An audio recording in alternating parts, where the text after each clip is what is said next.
My name is Major Williams with the Majoravation Report, where we talk about all things motivational, inspirational, aspirational. We work with and talk with entrepreneurs, small business owners, and just thought leaders across the entire country. Today, I have the esteemed privilege and honor to speak to a good friend of mine that I've actually followed online. I look at him as a distant mentor. This is our first time having a conversation together, so I'm sharing that conversation with everyone today. And the people that I bring on these shows oftentimes are people that I feel like that has added value in certain industries or just culturally and just from a mindset perspective as well. So without further ado, I want to bring my good friend Douglas. And Douglas, say the last name for me so I don't mess it up. Is it Easy or Essie? Eze. Eze. Eze. Eze. I love that, man. I want to change my name to that. Right. I love it. So, 20 years in business, have created over 8 businesses, have spoken on many different panels like the Music 2.0 conference. You were honored for a leadership award as well. So congratulations to that. You spoke on that panel as well. And I'm sure a lot of people were able to, gain some of those jewels and knowledge from you as well, which is, I'm one of those avid people that go to seminars all the time. So I love just hearing different people's perspective and just kind of pulling from their mindsets as well. And so today I just want to get you on and I want to share you with my audience, the world, so to speak, because, and you can correct me if I'm wrong, I just think we're in an era right now where we need to be thinking about how we can do more for ourselves and take accountability. And it all starts with mindset. And I think you are a true testament of that, especially from watching the documentary that I saw on YouTube, which was pretty great also. But to start and open it up with those shoes, man, you were just stunned on everybody. I know people, they remember that shoe, man. It's nice. It's nice, But yeah, I mean, life is good, can't complain. Just, sharing knowledge with the world, man, because I want to kind of leave my footprint in the world. So when I go and you run into my kids and they say, you know what, I'm a child of Douglas Eze, you'll be like, man, I remember your dad. I got some juice, man. Let me open the door for you. Yeah. So people don't understand that, you create legacy just by the things that you do. It's not always about the money. It's all about living footprint. Yeah.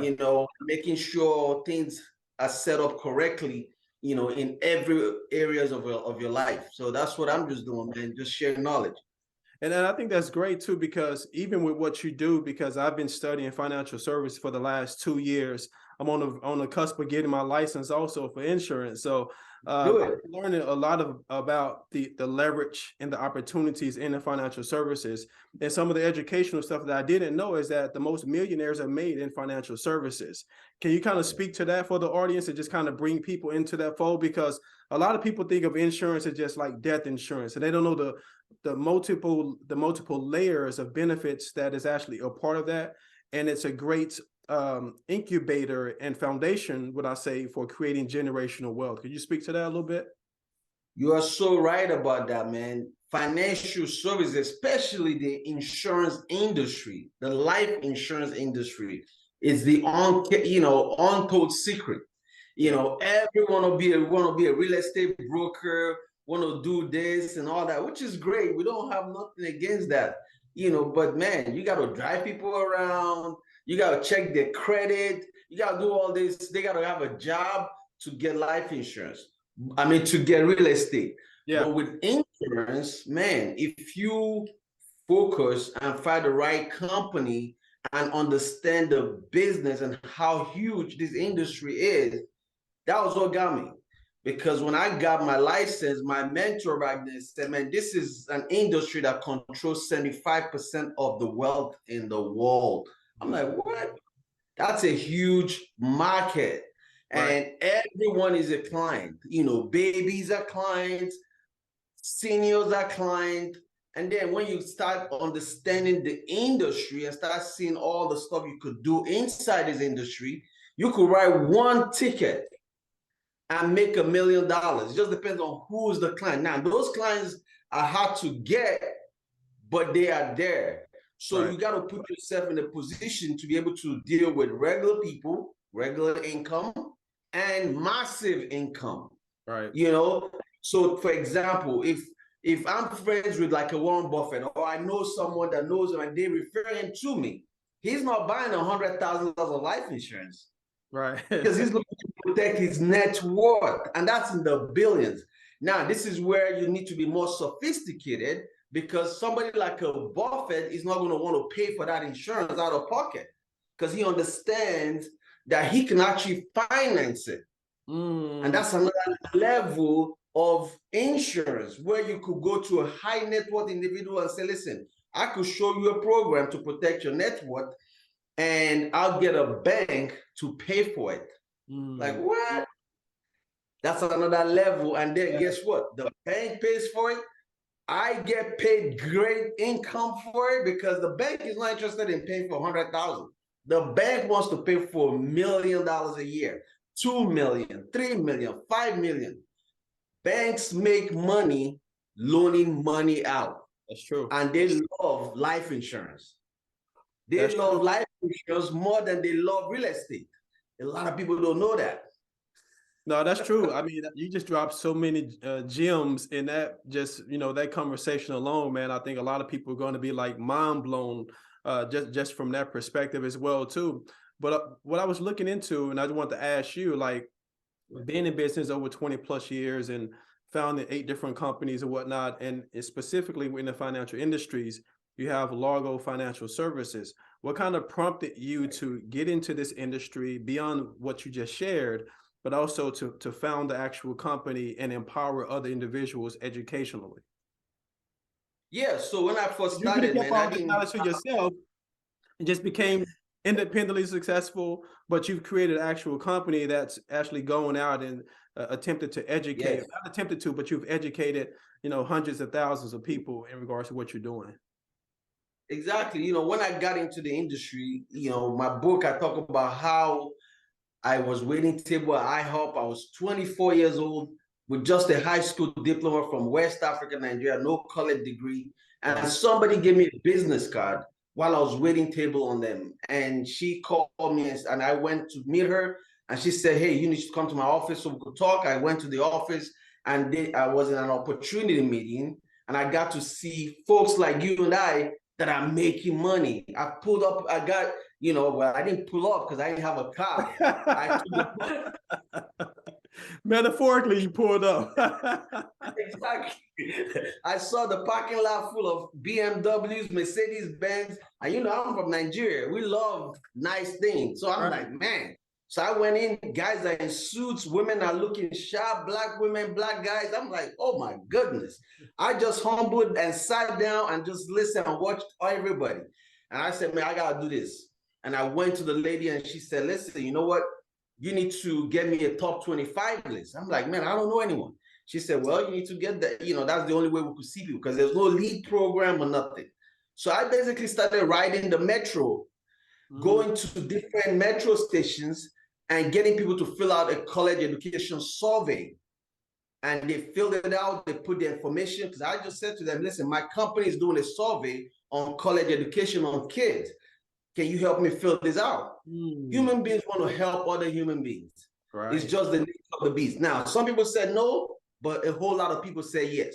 So I got 100 surveys, got that filled out, brought it back to the office, showed it to the lady. She said she was blown away first. She's like, man, first off, you called me, you came. I give my business card out to a lot of people. All the waiters at IHOP, they all got my card, but you the only one that called. I'm like, well, because you said to come and I could make money. That's what I wanted to hear. I was hungry. Said, all right. I was hungry. So I said, okay. So she said, all right, let's call these people. And we called and we booked appointments. And I just watched her close the sales, and she closed. And she said, hey, here's a check for $1,000, but you got to get your license. I'm like, oh, okay. And she said, there's a computer here at the office. You could study and go take your test. I went on there.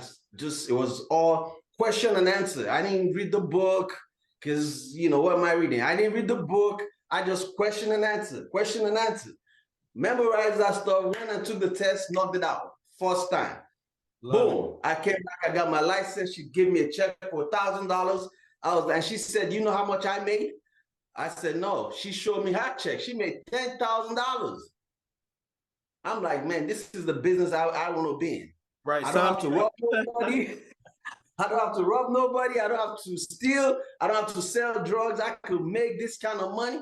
So that was it. So I got into the industry, just started working, and then I left that company and found American Classic agency.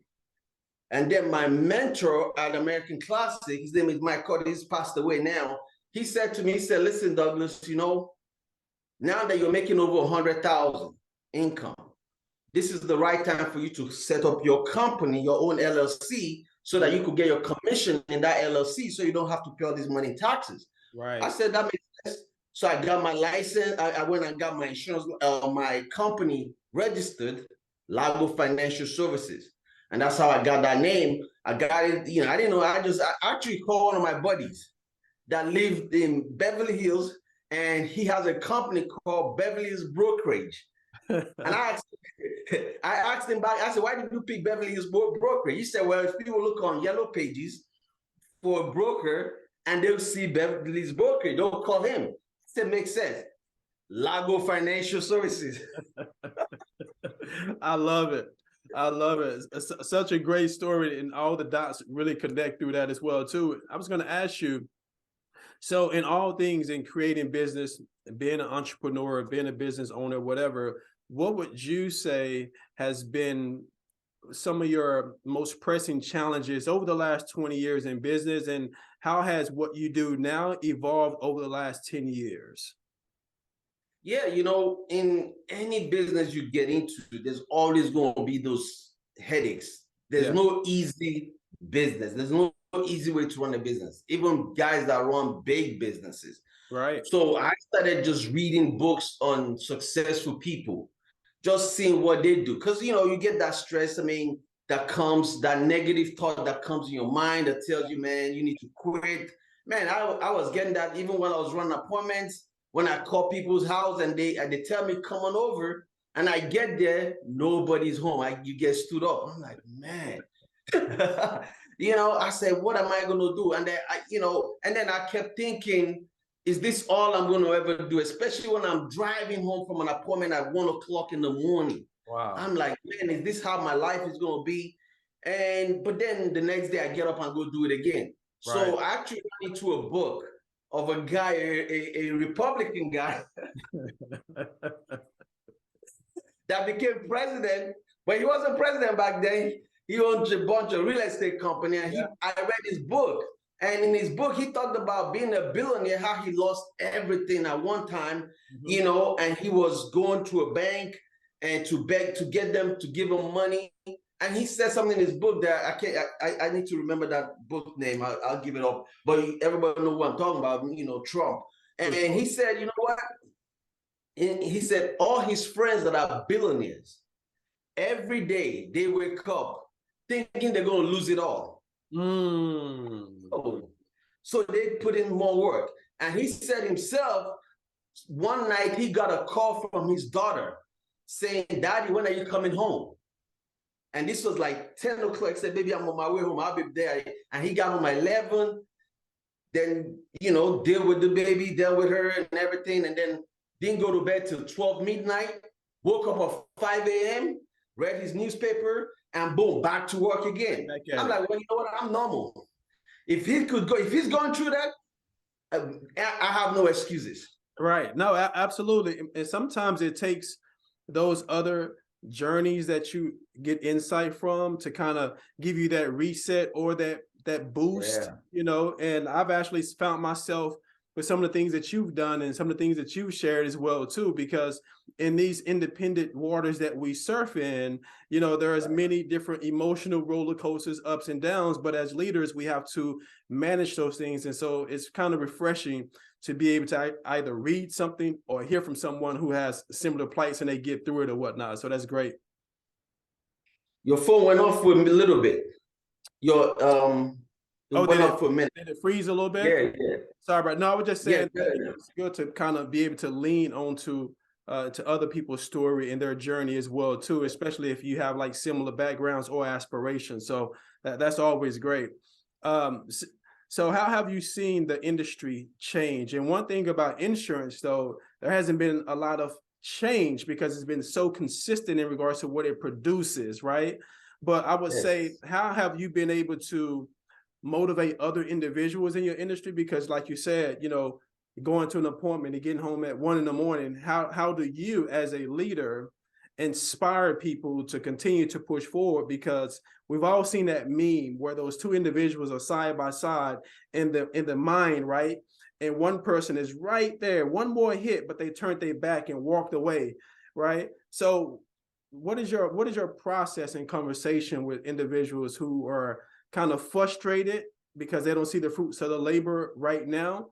And do you actually have to deal with people wanting to be where you are right now? Because we have social media and people like see what you're doing or see what other individuals doing. It's like, I want to be that person right now. Are you doing that? I want to do that right now. And it doesn't naturally happen that way, correct? Yeah, it does not. It's not, and you're so right about it. So one thing that we do as the leaders of ACA, especially me and my business partner, Anthony Stewart, is just constantly showing our agents that we're still out here pushing. Yeah, we're here at the level, but first you have access to me. You could call me anytime. You could text me. I'll respond back to you. I'm not too big not to talk to you because I remember when I was in your shoe. Right. All we encourage you to do is just keep plugging in and learning. Right. We'll provide the training, we'll teach you the stuff to make you greater. And also, I tell them, I say, and I share my story all the time. I say, I didn't go out and do this by myself. I had mentors. Some people I split sales with. Right. I said the best way you're going to learn is by collaborating with somebody that knows better. And then you're not only, because a lot of times human beings, we always think about me, me, me. I want to get the commission all by myself. Oh, I need a higher contract. Yeah. I tell them, listen, when I got started, I didn't have a high contract. Yeah. I wanted the knowledge. The knowledge is more important than the high contract because I knew I'm going to make more money later in the future anyway. Yeah. So I didn't mind splitting sales with folks that knew more than me, because to work with a successful person, like if, for example, if I want to go work with a Bill Gates, for example, I'm not going to go to Bill Gates and say, come teach me everything you know. No, he ain't have time for that.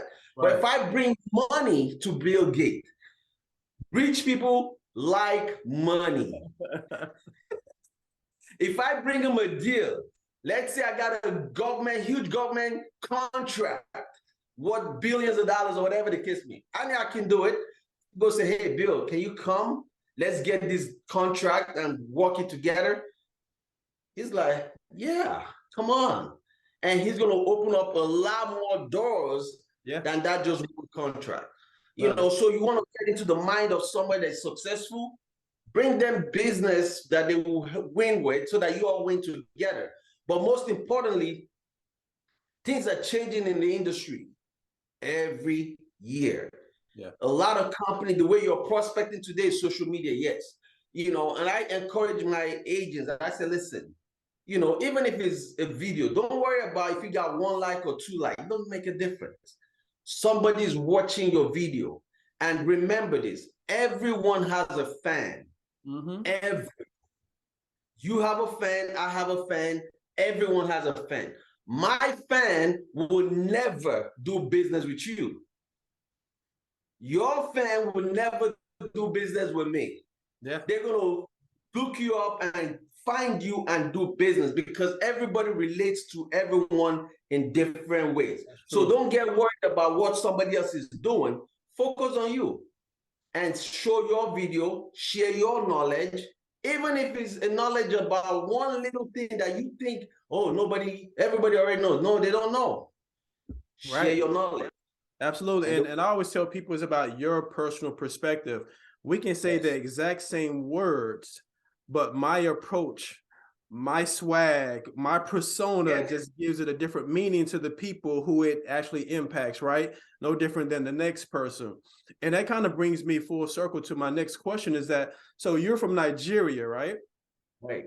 Yes. So initially, what was the motivating factor for you to come here? What was the thought process? Like, was it I want to go to America and I want to do this? Or was it something specific? Was it schooling? Like, what actually prompted you to make that move and leave your country? I don't know if you already had family here, whatever, but that's a big jump to go from one country to the next and make those adjustments. Man. Yeah, you know, everything, you know, there's different motivation for so many different people.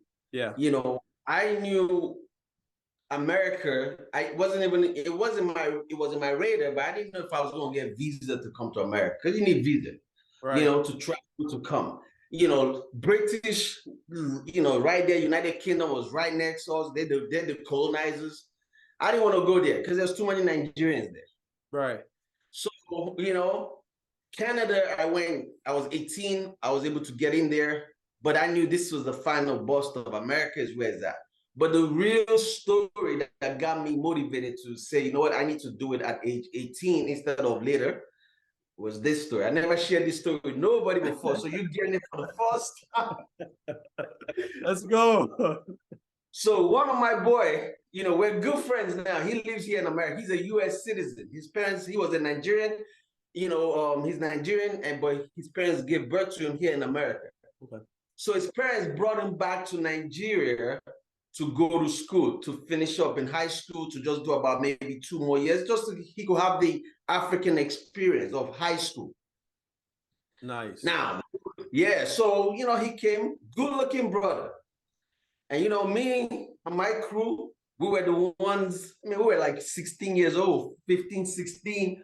You know, we were having a great time, having, you know, all the ladies, you know, just enjoying life. Right, right. This joker comes from America. All the ladies start going after. I'm like, what? Then, you know, the girl that I like too, that I'm trying to, you know, she started talking to me. Immediately they started dating. I'm like, what? Long story short, man, this dude, we had a fight one time because of females. You all don't know how much power you all have. We just didn't like each other. So me and the guy, and then he left. After, you know, left, came back to America. And then, not because of me, he just thought it was his time. He had to come back. So he took a picture. He was wearing a white suit in front of a limousine and just stood, black limo. And he sent the picture back to Nigeria. And everybody was passing his picture around like, what? I saw the picture. I'm like, what? This, you know, MF, he's going to come back to Nigeria and just oppress me so bad. I can't find it. I ain't going to be here when he comes. I need to go. Right. So, long story short, I planned my way and I left Nigeria. But guess what? Later down the line, I found out that was his prom picture. It was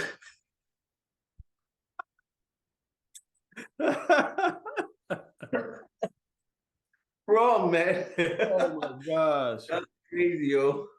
It's crazy how the most, you know, some seemingly random things push us and inspire us. So thank goodness for his prom in that picture, because that kind of gave you the push, you know, to go on and doing something different or whatnot, and just come out here and be the success that you've become right now. So that's great. That's an awesome story. So you spoke at the Music 2.0 conference, correct? Yeah, Money 2.0. Money 2.0 conference, which looked like a really great event. Was that in Vegas? Yeah, it was in Las Vegas, yes. Okay. And so in speaking on those panels, and you got the leadership award, you were honored during that particular time. During those moments, knowing what you've experienced in your journey, like, how does it feel to be acknowledged during those moments, knowing the work and the sacrifices that you put in to get to that point? Do you look at it like, oh, cool, back to work? Or do you really take a moment to kind of reflect when those moments happen for you? Man, you know, getting awards and getting recognized in different platforms, even the documentary and all that, you know, it's still like a dream for me, because you know, it's not something that I shot out, oh, I need to do this to get an award. You know, sometimes I still look and say, man, you know, interesting. How is this happening? Like me, a guy from West African Nigeria with just a high school diploma, and just doing this amazing, and people are recognizing, people are DMing me, telling me how they're inspired. You know, that touches I'm my one of those heart. people. Exactly. You know, that touches my heart, and I'm like, man, I gotta keep going. So sometimes you really don't know your value, you know, until people start giving it to you, because sometimes you don't want to get your head over, you know, blown up too much, you know. Right. But when people tell it to you, it's a different world than you keep telling yourself, oh, you know, I'm better than you or whatever. No, when people tell it to you and they show you and they share their stories with you, man, that pushes me to keep going, because you just never know how many people are watching and what they're telling and saying. You know, one with the magazines, you know, put him on the front cover. I'm like, really? You know? So yeah, man, I mean, it's just humbling experience. I appreciate it all, and I'm so inspired with life and just enjoy life. I have no regrets. That's what I'll say about anything. So I wanted to make sure that the audience got wind of this quote from you, and I think it was from a quote that you got from either a book or from one of your mentors, and it's basically rule number one is never lose money, and what is rule number two? Never forget rule number one. You know, that's a Warren Buffett quote. Okay, perfect. You know, his investment rule. And a lot of people miss what he was saying in that, you know, because some people believe that Warren Buffett is sitting around trading stocks, you know, and that dude ain't doing all that, you know. You know, when I look at all his net worth, all the things that is making him a lot of money, first off, he has a lot of money in insurance. He buys what there's an insurance that he buys every year. He puts about 600 million every year. It's called life settlement. That's another level of insurance that you don't hear people talking about, because they don't have a clue about it, you know. And then he owns Geico. A lot of people. Yeah. He owns a real estate company that loans money out, Berkshire Real Estate. I mean, this dude is just doing his thing, and then he buys companies. So, you know, and then his best friend is Bill Gates. 85% of all the software that Berkshire Hathaway uses comes from Bill Gates' company, Microsoft. Yep. So it's all intertwined.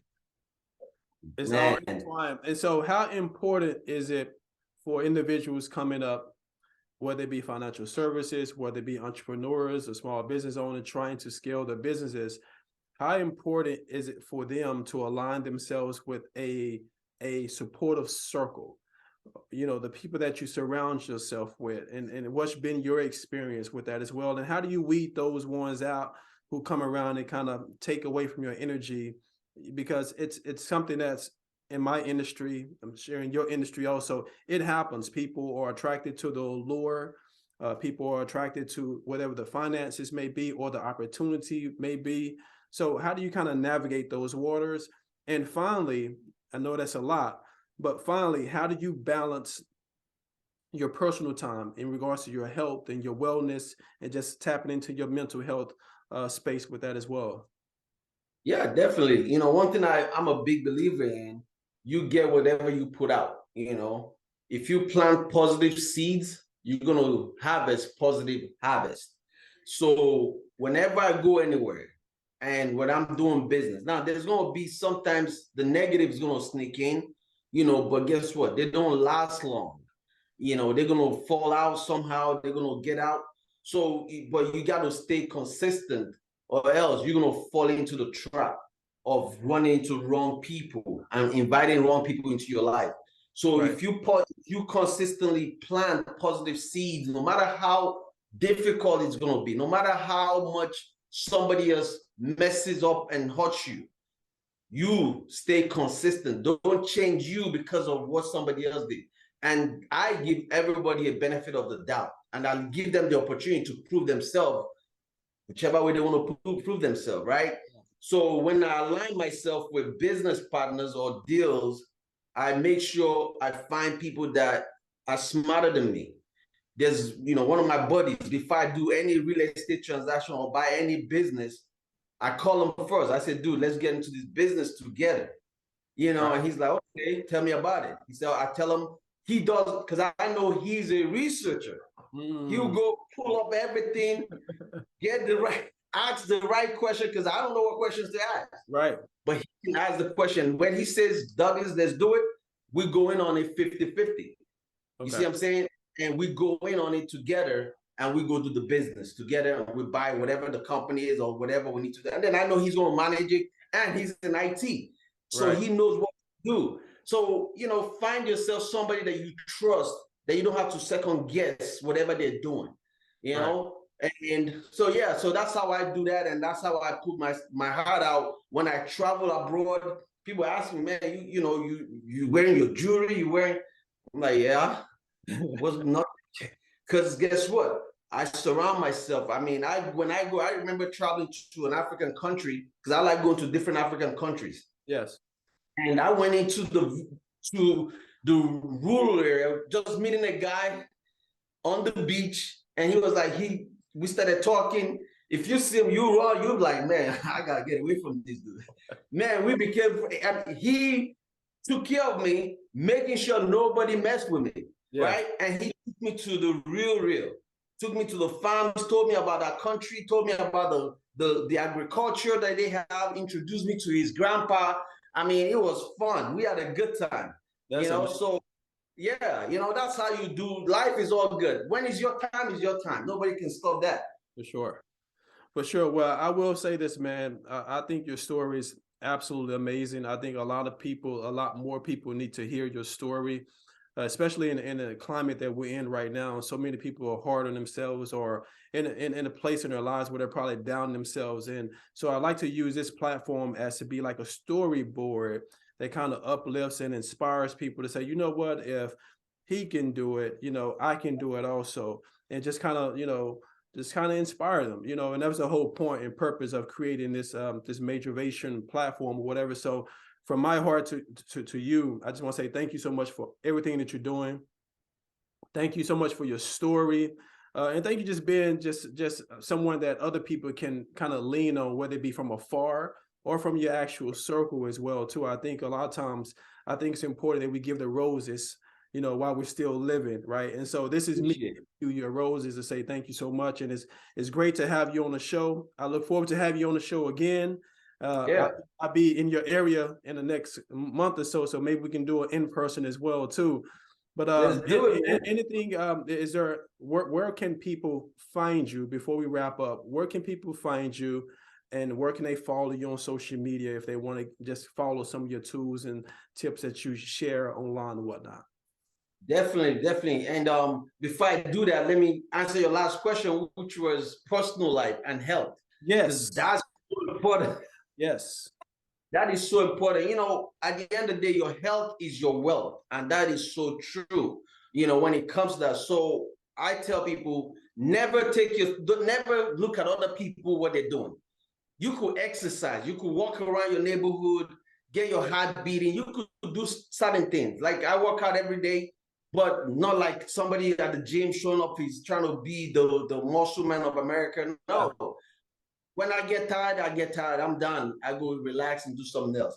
Eat healthy, drink water, do the things, and watch what you eat and you put in your heart, in your mouth, because at the end of the day, the government, the media, the banks, and the pharmaceutical company, they want to get your money. So, Absolutely. But to follow me, man, I'm on Instagram. I am Douglas Eze. That's my Instagram page. LagoFinancialServices.com. Tons of resources on there, videos. I'm on YouTube, Douglas Eze. You Google Douglas Eze, all my stuff come out. You see everything. My what do you call it? Internet footprint. and I'm gonna have y'all all your tags and links in this actual video also when we post it as well too, man. But I want to say thank you so much. And this is me, confirming. Hopefully we definitely stay in touch. If there's ever anything that I could be of resource and add value to what you're doing in your area, I'm always, one phone call away. And I look forward to continue to build and grow this relationship with you. And thank you so much for joining the show. This is history. This is the first one, man. And you are the first guest on the Majoravation Report, man. So thank you so much. I appreciate it. I appreciate you, man. Keep doing what you're doing because I see what you're doing on Instagram. Continue. I mean, I love it. Thanks a lot, man. That's awesome. I appreciate you. I'll talk to you in a bit.